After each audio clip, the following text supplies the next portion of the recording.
We took our first Star Trek cruise and had a ton of questions. Come with us. We're going to deep dive and give you all the answers you need to know to have a great Star Trek the cruise.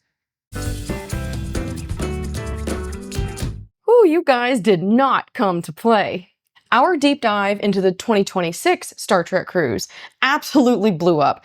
And clearly, thousands of you are now thinking about boldly going on the future Star Trek cruise. Welcome back to the channel. If you're new here, I'm Kara. And if you're anything like me, we're going to talk about how to blend your love for cruising with your love for sci-fi. Now, I've seen the comments. Some of you might be nervous. Hardcore Trekkies who have never cruised are worried about what it's like on a ship, what about seasickness, what's the buffet like, and Royal Caribbean cruising veterans are worried about what the Star Trek part of it is really like and how do their benefits really transfer on board. So today we're taking the top 10 frequently asked questions, and probably a few more just for good measure, for first-timers on the Star Trek The Cruise. I'm going to help make your first away mission a complete success. So first, one of the big questions is cosplay mandatory? So this is a big one, a question that gives every introvert a little bit of anxiety. Do I have to cosplay? The answer is no, absolutely not. While no one will even notice if you are just wearing a polo and khakis to the captain's gala, this cruise has an incredibly high concentration of costuming for the evening themed parties. The range is super vast. You'll see Hollywood-level prosthetic Klingons, movie-accurate original series uniforms, and a lot of people simply just in a expendable red shirt t-shirt for theme nights. Gary just wore shorts and a basic Star Trek graphic tee with absolutely no issues. Plus, during the day, most people are only in graphic tees or casual cruise wear for all of the panels and activities anyway. The costumes come out for the evening themed events. Pro tip. If you're unsure what to pack or you have packing limitations, just put a few TNG graphic tees, maybe a DS9 hoodie, and one very ironic red shirt.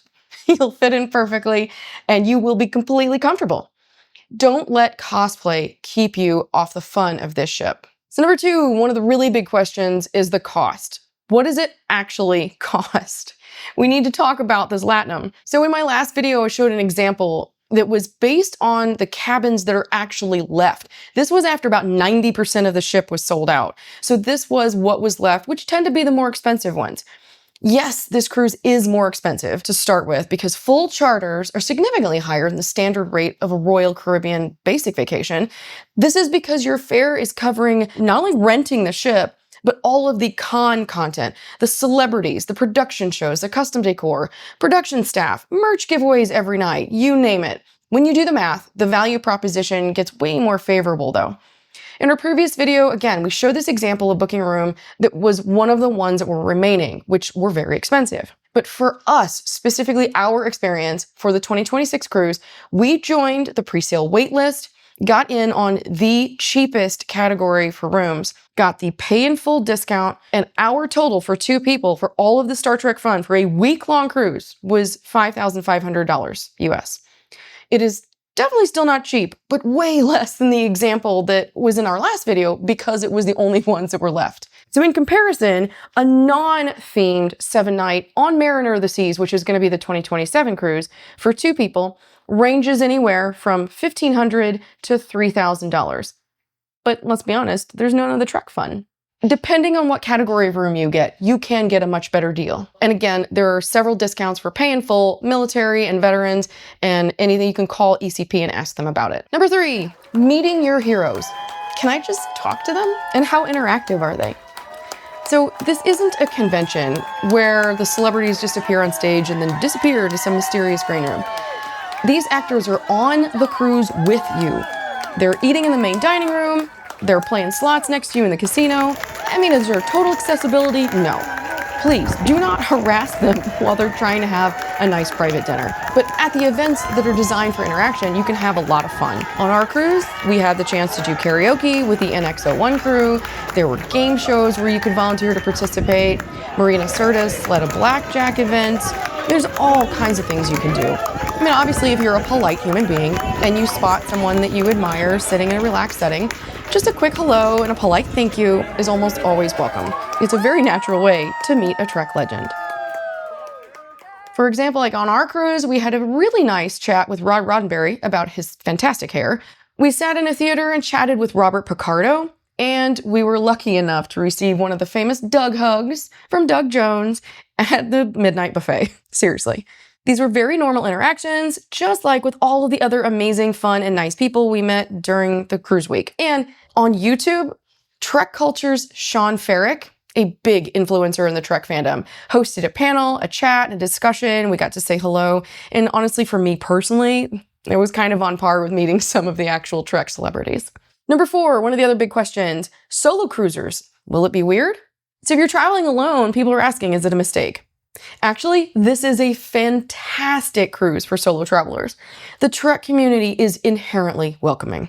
ECP, again, Entertainment Cruise Productions, the company that runs this, hosts specific solo traveler meetups right at the beginning and throughout the cruise. In my experience, Trekkies love talking to other Trekkies. If you're sitting in a lounge wearing a deep-cut DS9 t-shirt, someone will come up and compliment you, and your friendship is born. For meals, you can just grab a plate at the buffet or any of the other multiple grab-and-go options on board and do your own thing. But honestly, the schedule is so packed, you'll barely have time to worry about any of that. Category number 5, this is food and drink. We're gonna rapid fire a couple of the questions here. How's the food?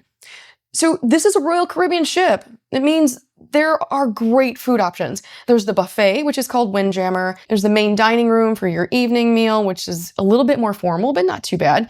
And there are tons of grab-and-go options that are included and really, really good quality on board. And even more fun, because this is a full ship charter, they often give the restaurants and bars Trek-themed names for the week. Love it. Other questions, do I need a drink package? Well, that's up to you. Star Trek The Cruise theme nights and deck parties are notoriously fun. So if you enjoy an adult beverage, you do have the option to buy the deluxe beverage package, which contains alcoholic drinks. If not, they have a refreshment package, which is great for sodas, bottled waters, mineral waters, and non-alcoholic wines, non-alcoholic beers, and specialty coffees. Otherwise, the ship still includes, for free, water, iced tea, hot tea, drip coffee, and usually lemonade and all that kind of thing for free. Not soda, though. The standard pricing for Star Trek The Cruise that we just went on was about $105 a day for the deluxe beverage package, which is the alcohol, and $45 a day for the refreshment package, which was mostly sodas and coffees. That's the average price. These packages do go on discount one single time prior to the cruise, usually in the fall. After you get your booking number and all the ashore excursions go on sale, you'll see this in the app and you'll get an email. You can watch the Royal Caribbean Cruise Planner website and you can watch the Star Trek The Cruise Facebook group, join those Facebook groups, and someone will always alert everyone when those drink packages go on discount. And remember, with Royal Caribbean, you can always book a drink package and then cancel it for a full refund later if you change your mind before the cruise starts or if you find it on discount later. Otherwise, each cocktail runs about $14 a piece. So if you just want to buy a couple of drinks as you go, that's up to you. Depends on what you want to do. So you do your own math. Another question, is there Wi-Fi on board? Yes. The Royal Caribbean has VOOM internet. Is it warp speed? No, but it is fully functional. Okay, so another big category that people asked about in the comments was, what does this include? Paying all this money, like what actually comes with it other than the Star Trek part? So again, because it's a full ship charter, there's no other randos on this ship. This is purely Star Trek. It's a little bit different than a normal Royal Caribbean or other cruise sailing. So on board, your cruise fare pays for your stateroom and full service. So you get a daily room cleaning, love it. You get entertainment, so all your main performances, your actor interviews, deck parties, everything's included. So keep an eye out though. There are some very specific artist or celebrity hosted boutique events that have a separate sign-up fee. All your meals are included, like breakfast, lunch, and dinner. There's a late night snack, which is specific for the Star Trek cruise. They do a midnight buffet, which is not usually on standard Royal Caribbean sailings, so super fun on Star Trek The Cruise. That's in the Windjammer, the buffet, and you get the full sit-down white tablecloth dining experience in the main dining room if you choose to in the evenings. Otherwise, you can just go to the buffet in the evening as well. So the basics, again, for your beverages, you get non-bottled water, standard coffees, juices for breakfast, iced tea, hot tea, that's all part of the deal. And they're available almost all day for free. On the ship, you get special amenities and you have access to completely included, which are the fitness center, the pools, hot tubs, there's usually a mini golf course, a surf simulator, rock climbing wall, and a jogging track just to get in those steps if you choose to between the panels. And remember, you are on a cruise ship, so the jogging track is also a nice view of the ocean. So let's talk what is not included in your cruise fare. The cost of getting there is not included. So you have to pay for your own airfare, ground transportation, and hotels. Pro tip though, as someone who's done a ton of cruises, absolutely travel the day before the cruise. Never travel the day of the cruise, because you don't want a canceled flight to ruin your entire week-long dream Star Trek cruise. Also not included are the specialty dining and specialty drinks or alcohol. If you want to do an upgraded dining experience at one of their venues like Chops Grill for a good steak or a cocktail at the Schooner Bar or Enterprise Bar, renamed for the Star Trek cruise, that's extra and that's on you. Other extras that are not included include the internet package. You do have to pay for that. Any of the ship's photographers and their photos, that's an extra cost. Spa treatments, you can book them, but they cost extra money for you. And shore excursions when you go into other ports. You can pay for those through the Royal Caribbean website. Basically, if you pay for it on a normal cruise, you have to pay for it on this cruise as well. Now for my Royal Caribbean loyalists. Listen closely, friends. This is a full ship charter, which means the standard Crown and Anchor perks do not apply during the week. Again, they do not apply. Even if you're Diamond or Pinnacle, you do not get your daily drink vouchers, the laundry perks, the lounge access, or anything for a chartered sailing. The charter company takes over the ship and the loyalty system for the week to keep the experience uniform for everyone. The good news, however, you still do earn cruise points. You'll get your nights sailed credit added to your Royal Caribbean account after the cruise is over. Just enter your loyalty number when you book this, and Royal Caribbean takes care of the rest. And pro tip for those of you who are first time on Royal Caribbean gives you cruise nights, and that's how you earn status. So you will get points for sailing on the Star Trek The Cruise that you can then use that account to book later and build status, and you get benefits down the road. So your mission readiness and logistics. Let's talk about the boring stuff that can actually ruin your vacation if you get it wrong. So documentation and age requirements. First thing, Star Trek The Cruise is an adult-oriented voyage. You must be 21 years of age or older to book this on your own. Teenagers, aged 13 to 20, can sail if they are accompanied with an adult 21 plus in the same or adjoining cabin. The hard rule, however, is that no guests under 12 are permitted. This keeps the ship vibe focused on like a convention experience because, again, it's a little bit more adult themed. And travel documents.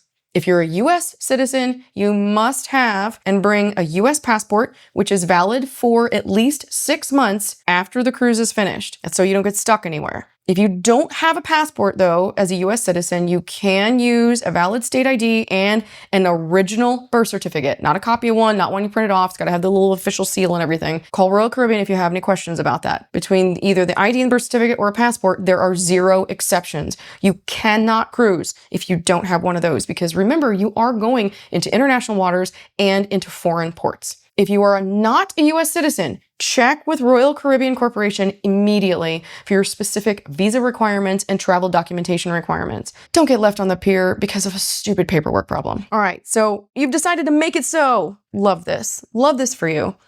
But the bottom line, Star Trek The Cruise is an exceptional experience. It just requires a little preparation, but it rewards you with memories you literally cannot get anywhere else. If you're still on the fence, check the link in the description for our first video where we talked about the entire 2026 lineup, what this cruise involves. It is just an absolute Trek fan's dream come true. If you have sailed before, help out the first timers in the comments. Leave your best tips. Tell us about your favorite theme night story. What did you dress up as? Give us everything. We want to know everything from your perspective. Don't forget, like, subscribe, hit all the buttons. This is the way we go cruising. We talk about cruising, love cruising, and we're going to have more videos and cruise news from this galaxy and beyond. Live long and prosper, and happy cruising!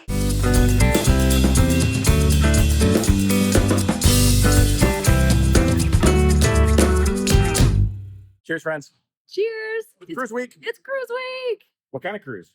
It's the Star Trek cruise! Star Trek Cruise for Kara week. Sure. Sure. Cheers. Cheers, friends. Live long and prosper. And drink tequila when you first start your cruise. Might as well. Nice tequila. Boldly go. Cheers. Have a great week. Bye.